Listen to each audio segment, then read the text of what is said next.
Buenas tardes, profesor. Somos alumnos del curso de Economía General. Mi grupo está conformado por Brenda Peña y quien les habla, Lenin Torres. Escuelas económicas. Las escuelas de pensamiento económico o simplemente escuelas económicas está conformada por las agrupaciones de ideologías económicas. Se toman en cuenta tres aspectos importantes. La primera sería la escuela preclásica, que dentro de ella está la escuela filosófica.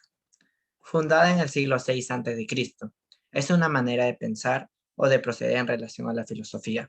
Su representante, Aristóteles, y su aporte fue el valor de los bienes. Luego viene escuela escolástica. Se desarrolló durante la Edad Media en Europa Occidental entre los siglos XI y XV. Estaba centrada en la forma de determinar el precio justo. Su representante, Santo Tomás de Aquino. Su aporte más importante fue el precio justo. Proseguimos con la escuela mercantilista. La escuela mercantilista fue una escuela de pensamiento económico que surge y se desarrolla entre los siglos XVI y XVIII en Europa. Su representante, Juan Bautista Colbert.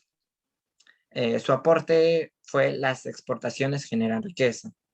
Proseguimos con la escuela fisiocrática. Era una escuela de pensamiento económico del siglo XVIII y se originó en Francia. Fue una visión centrada en la agricultura.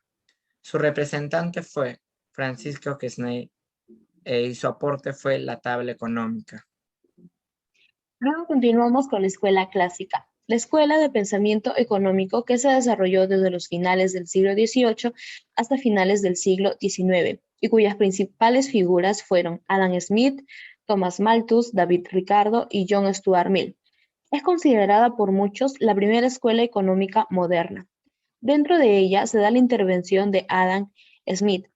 Él nació en Escocia y estudió ciencias morales y políticas. Se le considera el fundador principal de la escuela clásica. Él justificó el reparto de la riqueza entre el proletariado y la burguesía porque estas dos clases sociales son las que creaban riqueza.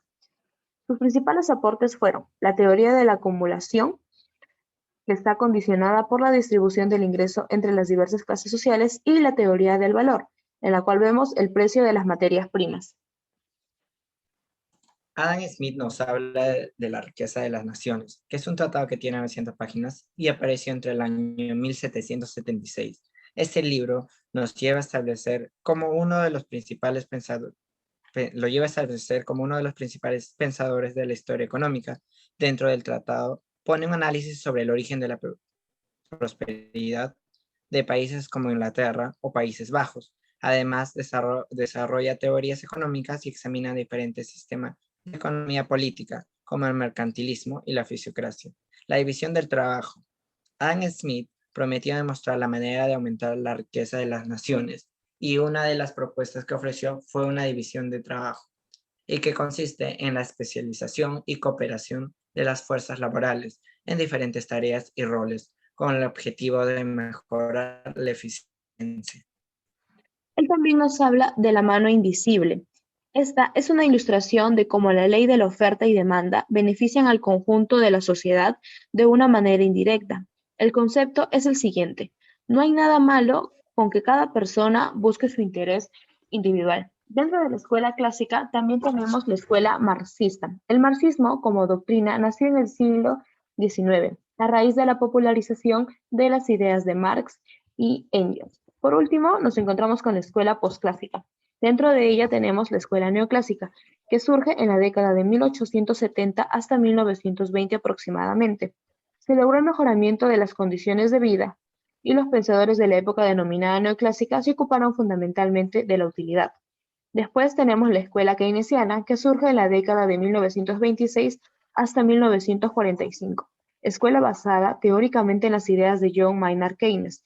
Su obra habla sobre la teoría general del empleo, el interés y el dinero, la cual dio respuesta a la depresión económica de 1929, que afectó a todo el mundo. Por último, nos encontramos con la escuela neoliberal, que aparece en la década de 1950 hasta 1980. Aproximadamente llegó a ser conocida como la economía social del mercado. Los principales representantes fueron Friedrich Hayek y Milton Friedman.